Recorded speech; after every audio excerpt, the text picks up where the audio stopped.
If you've ever stood over a compost pile wondering why it's still cold, still recognizable, and still refusing to turn into dark, crumbly soil, you're not alone. Amish farmers figured this problem out generations ago, long before commercial compost activators, bottled microbes, or influencer gardening hacks existed.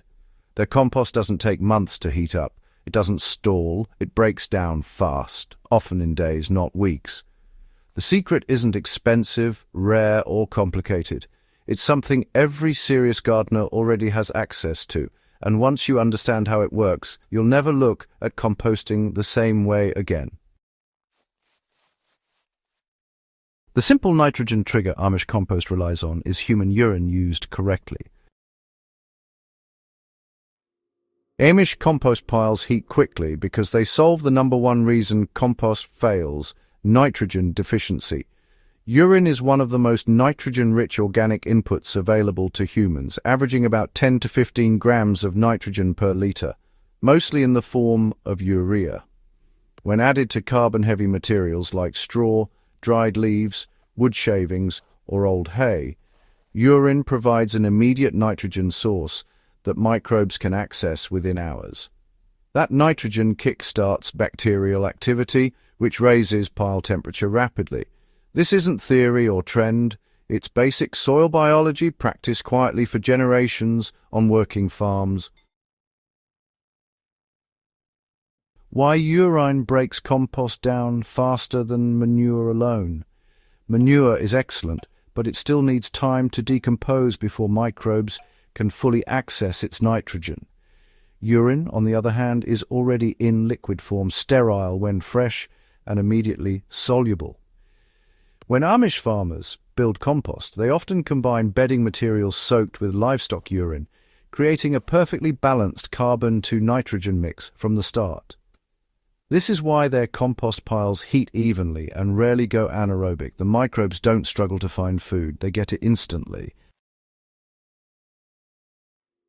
The correct compost ratio for Amish-style compost? Well, it really depends on balance, not guesswork.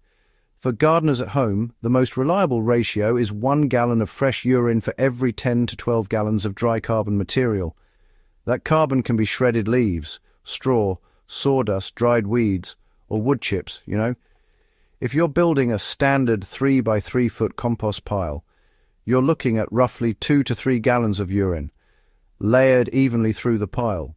The goal here is moisture and nitrogen saturation, not soaking. The pile should feel like a wrung-out sponge, never dripping, never dusty. How Amish farmers apply it is during pile building, not afterward. The timing really matters. Urine works best when applied as the pile is built, not just dumped on top of an already compacted heap. Amish compost is layered deliberately. A 6-inch layer of carbon material goes down first, followed by a light sprinkle of urine, then a thin layer of green material if available, such as fresh weeds or kitchen scraps. This pattern repeats until the pile reaches at least 3 feet high.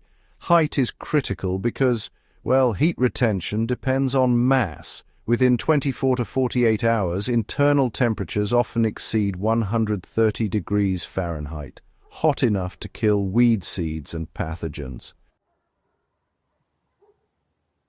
Turning is minimal when the pile is built correctly from the start. One major advantage of this method is reduced labor. Because nitrogen is evenly distributed from the beginning, the pile doesn't develop cold pockets. Amish compost piles often need turning only once, sometimes not at all. If the pile is turned, it's usually done around day 4 or 5, once peak heat begins to drop.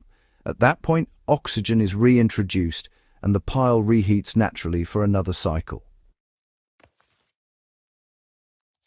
Odor control comes from carbon, not avoidance. Many gardeners hesitate at the idea of urine because of smell concerns, but really odor is not caused by urine itself, but by excess nitrogen without enough carbon. Amish compost never smells because carbon is always dominant. If odor appears, the fix is immediate and simple. Just add more dry material. Straw, leaves, or shredded cardboard will neutralize ammonia smell within minutes by absorbing excess nitrogen and binding it into microbial biomass.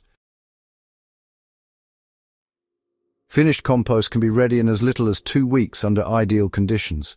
When built properly in warm weather, compost using this method can be garden-ready in 14 to 21 days. The finished product is dark, crumbly, earthy smelling, and biologically active. Amish farmers use this compost immediately in vegetable beds, cornfields, and pasture soil because the nutrients are stabilized by microbial activity, not raw nitrogen. How home gardeners can use this safely and responsibly. Urine should always be fresh and diluted only by carbon materials, not water. Never store it long-term. Never apply it directly to plants unless diluted at least 10:1 with water for soil application. Composting transforms the nitrogen into stable, organic forms that plants can access slowly and safely. This is why composting urine is honestly superior to direct use for most gardeners. Why this method still matters today for serious growers. This approach reduces dependency on synthetic fertilizers, speeds compost production, and builds biologically rich soil that improves every season. It's efficient, proven, and grounded in real farming, not theory. Amish farmers don't compost this way because it's trendy. They do it because it works year after year without waste. If this guide helped you rethink composting and gave you something practical you can apply immediately, make sure you subscribe to the Evergreen Garden channel for more real-world gardening knowledge. Share this with another gardener who's, well, tired of slow compost, and let's keep proven methods alive and working where they belong, in the soil.